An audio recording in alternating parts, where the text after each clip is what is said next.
ریان کہتا ہے تمہارے اسی مزاج اور لہجے کی وجہ سے محب نے تمہیں چھوڑ دیا۔ مبشرہ کہتی ہے میرے سامنے سے چلے جاؤ، ایسا نہ ہو میں تمہیں جان سے مار دوں۔ مبشرہ ریان کے سر پہ کوئی چیز مارنے لگتی ہے، تبھی اس کا ڈیڈ آ جاتا ہے اور وہ کہتا ہے تمہاری بہن ہے، خیال کرو۔ تو ریان کہتا ہے ہر جگہ ہم ہی اس کا خیال کریں، یہ ہمارا نہ کرے، میں تو آپ کی اولاد ہی نہیں ہوں۔ آریہ زید کو بتاتی ہے کہ میری جاب ہو گئی ہے۔ زید کہتا ہے جہاں سے میں نے ابھی تمہیں پک کیا ہے۔ تو آریہ کہتی ہے ہاں۔ زید کہتا ہے تم نے مجھے پہلے کیوں نہیں بتایا؟ آریہ کہتی ہے تم کتنے تھینک لیس ہو، سب سے پہلے میں نے تمہیں ہی بتایا ہے۔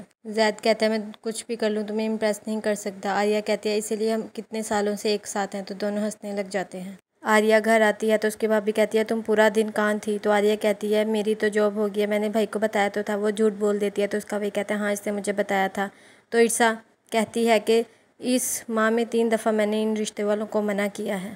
زید کا ڈیڈ اسے پیپرز دیتا ہے اور کہتا ہے جعفر کے پاس جانا ہے اور خود سائن کروا کے مجھے پیپر واٹس اپ کر دینا۔ زید جعفر کے گھر جاتا ہے، تبھی وہاں پہ مبشرہ آ جاتی ہے اور کہتی میں سوچ رہی تھی تمہیں کال کرنے کا، جو کام ریان کو کرنا چاہیے تھا وہ تم نے کیا، اس کے لیے تمہارا بہت شکریہ۔ محب اور ہنا اپنی زندگی میں خوش اور مطمئن ہوتے ہیں۔ مبشرہ اپنے دوست سے کہتی ہے اسے طلاق دینے کا رائٹ تھا لیکن تماشا بنانے کا نہیں، 1.5 سال انگیجمنٹ رہی تھی، میری ہر اچھائی برائی اسے پتہ تھی، شادی ہی نہ کرتا، اس نے میرے نام کو اور میرے سٹیٹس کو کیش کروایا ہے۔ مبشرہ کی دوست کہتی ہے تمہاری جو وہ دوست ہے وہ تو مجھے کبھی ہضم ہی نہیں ہوئی۔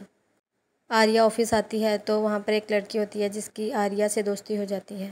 کشمالہ ریان کو کہتی ہے میں مبشرہ سے ملنے آئی ہوں۔ تو ریان کہتا ہے مجھے پتہ ہے تم مجھ سے ملنے آئی ہو۔ زید آریہ کو کہتا ہے میں باہر تمہارا ویٹ کر رہا ہوں، جلدی آ جاؤ، پھر کہیں چلتے ہیں کھانے پہ۔ آریہ کہتی ہے شادی سے پہلے یا تو تم میرے جیسے بن جاؤ یا مجھے اپنے جیسا بنا لو، تم میرے جیسے بن جاؤ گے۔ زید کہتا ہے دیکھتے ہیں پھر کیا ہوتا ہے۔ کشمالہ زید کے پاس آتی ہے اور کہتی ہے بھائی آپ کی تو کوئی گرل فرینڈ بھی نہیں ہے، لیکن آپ جو رات کو چھپ چھپ کر باتیں کرتے ہیں ہنس ہنس کے مجھے پتہ ہے کسی لڑکی سے بات کرتے ہیں۔ زید کہتا ہے ایسا کچھ بھی نہیں ہے۔ صبح ناشتے کی ٹیبل پہ ریان مبشرہ کو گڈ مارننگ کہتا ہے لیکن وہ کوئی جواب نہیں دیتی۔ ان دونوں کے آپس میں پھر بحث ہو جاتی ہے تو اس کا ڈیڈ کہتا ہے تم دونوں انسانوں کی طرح آپس میں بات نہیں کر سکتے کیا؟ مبشرہ ہنا کے گھر جاتی ہے اور جاتے ہی اس کے منہ پر تھپڑ مارتی ہے۔ ہنا کی ساس کہتی ہے کون آیا ہے؟ تو مبشرہ کہتی ہے میں آئی ہوں، مبشرہ جعفر۔